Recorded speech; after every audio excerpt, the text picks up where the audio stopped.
এটা আমাদের তপসী কুটির, ঋষি কুটিরের পাশেই তপসী কুটির। এখানেই আমরা এখন থাকি। এখন এখান থেকে আমি যাচ্ছি মানে যোগাশালায় ওখানে কি হয়, ওখানে সব রামদেবের যোগব্যায়ামটা করানো হয়। যাই হোক ভোর এখন বাজে 7:30 আর ভোর 3:30টার সময় আমার হাসব্যান্ড চলে গেছে ওখানে। ও গিয়ে ওখানে যোগা করছে। ওখানে যোগা হচ্ছে 3:30টার সময় উঠতে হলেও 4টার সময় গিয়ে যোগ দিতে হয়। 4টে থেকে একটা থেরাপি হয় 5টা পর্যন্ত। 5টা থেকে ইয়োগাতে যেতে হয়। ইয়োগাতে গিয়ে ওখানে কি করতে হয়, ওখানে পুরো 2.5 ঘন্টা ইয়োগা চলে। একটা জুস খাইয়ে ওনারা প্রেসক্রিপশন থেকে জুস খাইয়ে ঢোকান।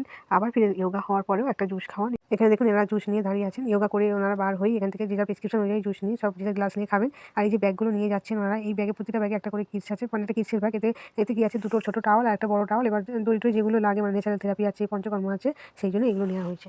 এখন বাজে 7:30। এখন 5টা থেকে 7:30 পর্যন্ত ইয়োগা করার পর এবার 7:30 থেকে এবার টিফিনের ব্যবস্থা আছে। সব এবার এখান থেকে পেশেন্টরা টিফিন মানে টিফিন খাওয়ার জন্য এবার সব যাবে। টিফিন যেখানে ক্যান্টিন আছে ক্যান্টিনে যাবে। এটা ইয়োগা করার জায়গা। দেখুন এখানে জুতো খুলে ভিতরে প্রবেশ করতে হয়। ভিতরে চারিদিকে কার্পেট পাতা থাকলেও যে পেশেন্টরা যারা ব্যায়াম করছে তাদের জন্য একটা করে মানে মোটা স্পঞ্জের কার্পেট মতো দেওয়া আছে। ইয়োগা ক্লাস শেষ। আমরা এবার যাবো ব্রেকফাস্ট করতে। ব্রেকফাস্ট ওকে দিয়েছে টমেটো সিদ্ধ, 5টা কাঠবাদাম আর আখরোট আর পেঁপে, পাকা পেঁপে, আমাকেও পাকা পেঁপে, 2টো খেজুর, 2টো কিশমিশ আর হচ্ছে 5টা আখরোট, 5টা কাঠবাদাম। যাক এখানে ব্রেকফাস্ট বলতে সব ফলের মধ্য দিয়েই সারে। যার যেটা ডায়েটে আছে মানে প্রেসক্রিপশন যার যেটা লেখা আছে সেই হিসেবে দেয়। যেখান থেকে খেয়ে আমরা একটু ডক্টর দেখাবো। এখন বসে আছি ডক্টরের কাছে। ডক্টরকে দেখাবো, দেখিয়ে তারপর আমরা একটু উঠে যাবো।